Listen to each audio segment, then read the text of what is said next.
बच्चे कैसे बैठेंगे? ऐसे। बेटा हम लोगों ने सांख्यिकी पढ़ रहे हैं। सांख्यिकी में हमने ये जाना कि आंकड़े कितने क्या होते हैं। आंकड़ों के प्रकार जाने, प्राथमिक आंकड़े होते हैं, द्वितीयक आंकड़े होते हैं, ये जान लिया था। फिर हमने कहा कि हम आंकड़ों के आधार पे कुछ चीजों का अध्ययन करते हैं, तो उसके लिए हमने आंकड़ों को व्यवस्थित रूप से रखना सीखा। ये तो किया। अब आंकड़े व्यवस्थित ढंग से रख लिए, लेकिन आंकड़े सुंदर ढंग से रखे जाएं, आंकड़ों को देखते ही हमें अनुमान लग जाए उसके परिणाम के बारे में, तो इसके लिए क्या किया जाए? तो सांख्यिकी में एक विधा हुई तैयार कि हम आंकड़ों को चित्र के रूप में या ग्राफ के रूप में उसमें उन्हें प्रस्तुत करेंगे। तो देखते ही हमें मालूम चल जाएगा कि अरे इसमें ये चीज ज्यादा है, ये चीज कम है, ये ऐसे बढ़ रहा है, ये ऐसे घट रहा है, यहां पर ये ज्यादा है, यहां पर ये कम है। तो वो जो आपके आंकड़े हैं उनका ग्राफीय या चित्रीय रूप में निरूपण कहलाता है। चित्र या ग्राफ के रूप में निरूपण करने का उद्देश्य दो है। पहला है कि आंकड़े सुंदर और आकर्षक ढंग से प्रस्तुत किए जाएं, और दूसरा सूचना हमें देखते ही मालूम चल जाए। जैसे कि मैं आपको यहां पर बनाता हूं, ये आपका आंकड़ा, इसको देखते ही आप समझ जाएंगे कि ये जिस चीज का भी आंकड़ा है, ये चीज पहले क्या हुआ? बड़ी है, फिर घटी, फिर बड़ी, यही तो है। तो आंकड़े को हमें पढ़ने नहीं पड़े, सारे आंकड़े देखते ही हमें मालूम चल गया कि ये क्या है। दूसरी चीज, किसी भी आंकड़े को, जो आपका वही आंकड़े थे ना जो आपने 12 का सारणी बनाई थी, उन्हें इस तरीके से प्रस्तुत कर सकते हैं। देखते ही मालूम चल जाए, एक नजर में मालूम सबसे ज्यादा कहां पर है, यहां पर, और यहां के बाद शुरू होने का सबसे कम कहां पर है, बता देंगे। घटी कहां पर है, यहां पर, फिर कहां पर है, यहां पर, यही तो है ना। दूसरा एक और तरीके से देखते हैं,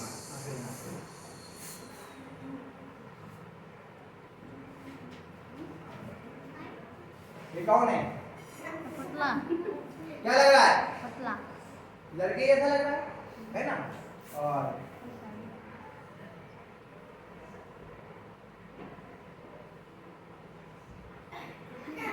लड़की हो गई लड़की। क्यों हो गई लड़की? दो चुटियां निकला है, ठीक है।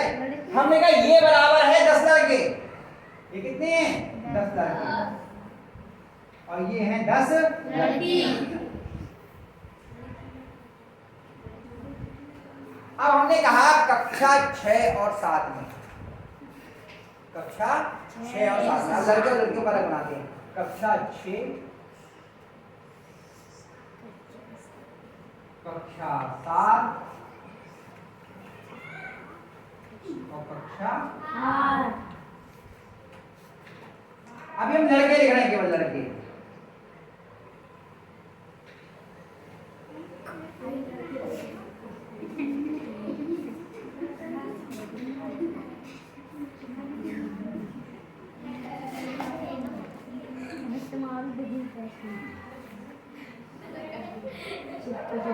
बताओ सबसे ज्यादा लड़के कौन सी क्लास के हैं? 7। और सबसे कम?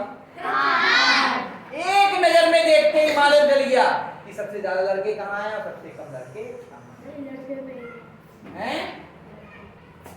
लड़के। देखो मात्रा रहेगी।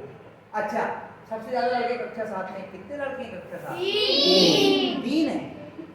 ये एक चित्र कितने लड़कों के बराबर है? 30। देखते वाले चल गया। तो हमें चित्र के रूप में तो सुंदर भी लग रहा है, गिनती लिखी होती तो पढ़ने में हमें समय लगता। एक नजर में देखते ही हम बता देंगे कि आंकड़े क्या कह रहे हैं। तो इस तरीके से हम आंकड़ों को चित्रों के रूप में जब प्रस्तुत करते हैं तो इसे हम बोलते हैं चित्रालेख। क्या बोलते हैं? चित्रालेख। चित्र आरेख। चित्र माने पिक्चर हो गया, आरेख माने ग्राफ, ठीक। और पिक्टोग्राफ बोलते हैं, क्या बोलते हैं अंग्रेजी में? पिक्टोग्राफ। पिक्चर से पिक्ट आ लिया और ग्राफ, पिक्टोग्राफ, समझ में आया? और हिंदी में बोलते हैं चित्रारेख। हमने दोनों अलग अलग कर दिए, इसे जोड़ के लिखते हैं तो हो जाता है चित्रारेख, चित्रारेख, पिक्टोग्राफ। इतनी बात समझ में आ गई? तो हम क्या करते हैं, हमें जिस चीज को भी प्रस्तुत करना होता है एक चिन्ह बना के उसके आगे लिख देते हैं कि ये बराबर इतना, ये बराबर इतना, तो हमें आसानी होता है। एक पिक्टोग्राफ बना के देखते हैं आगे, क्या हुआ? हमें अमन क्यों लड़ रहा बेटा? पढ़ लो, बाद में लड़ लेना, है ना? अब हम लोग पिक्टोग्राफ बना के देखें, इतना समझ आ गया पिक्टोग्राफ क्या होता है, क्यों बनाते हैं और कैसे बनाते हैं, ये सब चीजें हमारी यहाँ पर स्पष्ट हो, क्यों इतने से ही समझ में आ जाएगा। फिर बता रहा हूँ, ये 9वीं-10वीं के बच्चे के लिए सीखना पड़ता है, करना पड़ता है, आप यहीं पे सीख ले रहे हो, आपको 9वां-10वां आसान हो जाएगा, है ना?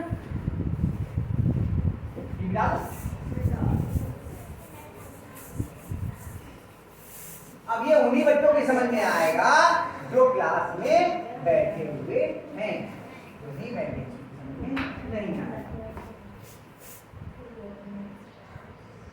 चित्र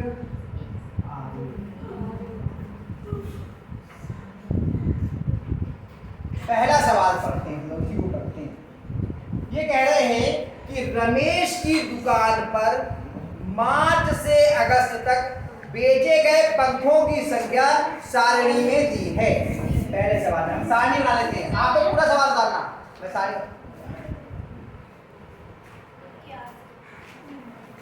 चलिए सारणी बनाई पहले।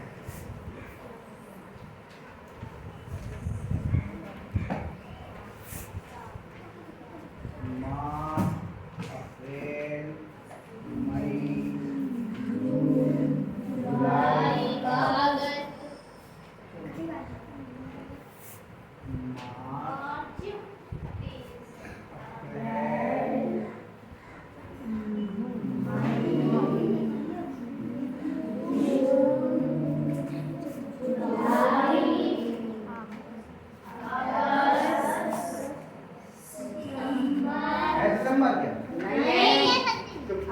महीने के नाम थोड़ी पूछे थे, पहले तो सारणी बोलने को कहा था।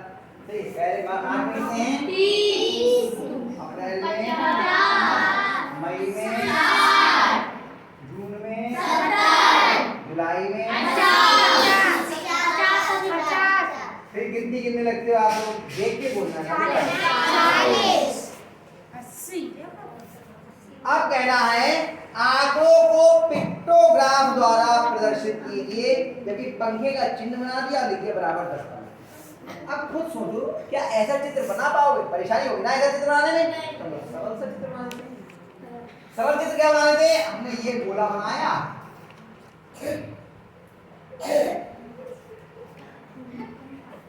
क्या बन गया? बस ऐसे बना लो पंखा। और बढ़िया बनाना है, ये लगा के जैसा चाहे बना लो पंखा, मर्जी है हमारी, बढ़िया पंखा। ये तो बना लोगे ना छोटा सा, और छोटा बनाना है, बहुत बड़ा नहीं बनाना है। ये बराबर कितने पंखे के हैं? 10 पंखे। ये बराबर 10। तो हम क्या लिखेंगे? माह और पंखों की बिक्री,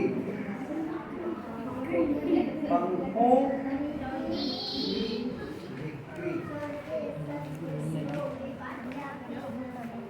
ठीक है। और यहाँ पर लिख देते हैं हम लोग, ये तो चित्र में यहाँ पे लिख देते हैं बिक्री, बिक्री भी लिखनी पड़ेगी ना पहले, खरीदो ना है कि हम, ठीक। चलिए पहला माह कौन सा है? माह कौन सा पहला? ऐसे ही बनाएंगे आप लोग सारणी, बिल्कुल जैसे मैंने बनाई है अपनी कॉपी में। ये वाली सारणी भी ऐसे ही, और फिर ये ऐसे ऊपर से भी बंद रखेंगे, ठीक है। ये पहला माह कौन सा है? मार्च। मार्च में कितने पंखे बिके हैं? 30। अब कितने चित्र बनाने होंगे? कितने चित्र बनाने? तो एक पंखा बराबर कितने पंख होंगे? 10। तो 10 से इसको भाग कर दो। 30 को भाग किया कितने बार गए? 10 या 20। तो हम क्या करेंगे, दो लाइनों के कम से कम बनाना, आप 3 का भी बना सकते हो। ये एक एक खाना 2-2 3-3 लाइन का बनाना ताकि चित्र अच्छे जम जाए। यहाँ पे कितने चित्र बनाने पड़ेंगे? 3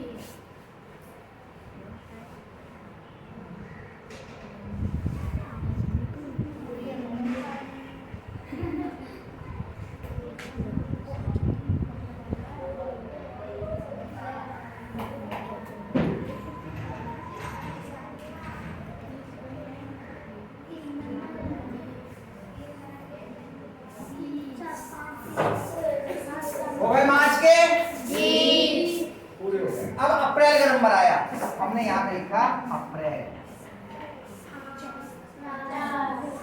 और हमने पहले क्या किया, पहले हमने सब लाइनें बना ली। अप्रैल, मई, जून,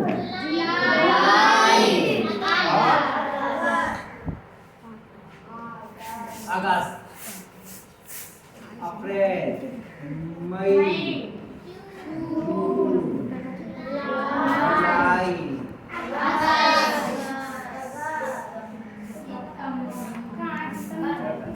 लिख लिया। अब अप्रैल में कितने पंखे बिके हैं? 50 अब कितने चित्र बनाने पड़ेंगे? तो ये जो संख्या 10, इससे भाग करिए। 10 से आप 50 को, मेरा पीछे देखो, कितने बनाने होंगे? अब बनाने का तरीका समझ लो। पहला तो बना दिया, इनको थोड़ा दूर दूर बनाना है। अब जब अगले बनाएंगे तो एक के नीचे ही एक बनाएंगे, ये नहीं इनके बीच में बनाएंगे। बहुत सावधानी से बनाना है यहाँ से, क्योंकि हमने क्या कहा था, आंकड़ों का प्रस्तुतीकरण सुंदर होना चाहिए। कैसा होना चाहिए? सुंदर। एक बराबर हो, सुंदर लगे, दूर दूर साफ साफ।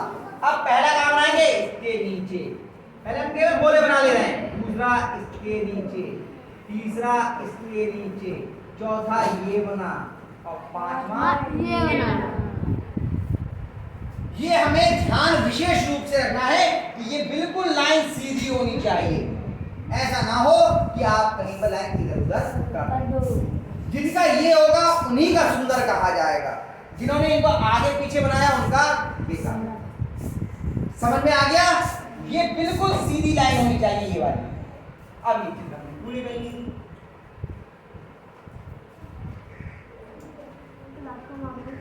देखो बनना ही बन गए।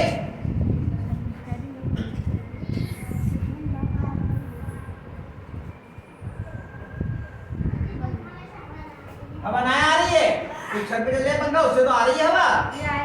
है लक्ष्मी, उस पंखे में से हवा आ रही है, छत पे चल रहा है।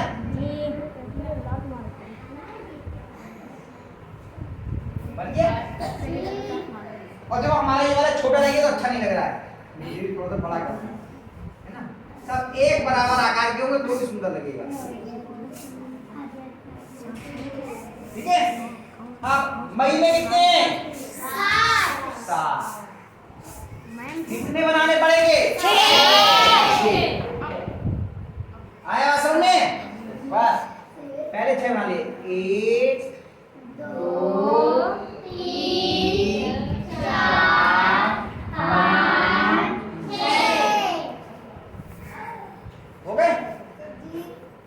अब फिर से पूरा। कितने बच्चों की समझ में नहीं आया? अरे अमन ने बहुत जल्दी हाथ नीचे किया, भैया नीचे कर लो। समझ आ गया? पक्का? पूरा नहीं कर रहा। अब आप लोग स्वयं कितने बच्चे कर लेंगे? बहुत बढ़िया। कठिन है? नहीं। लेकिन सरल उनको है क्योंकि आज सारे बच्चे का ध्यान इधर था। अगर ध्यान आपका कॉपी में आईएनसी की तरह लिखने में होता तो नहीं। आईएनसी गड़बड़ कर रही, लेकिन वो भी अब अभी तो सही कर रही थी, हाथ निकल लो। तो जितने बच्चों ने सीखा है सब लोग, कुछ कठिन नहीं होता है पढ़ाई में। पढ़ाई में कठिन क्या होता है? जो हम सीखते नहीं, जब जिनमें हम ध्यान नहीं लगाते, अन्यथा सब समझ में आ जाता है। बनाइए ये सब बच्चे, जितना मैंने बना दिया और बाकी इसको पूरा भी कीजिए अपने आप। मैंने अधूरा छोड़ा जान के, ताकि आप लोग स्वयं पूरा करें। करिए इसको, कर लीजिए।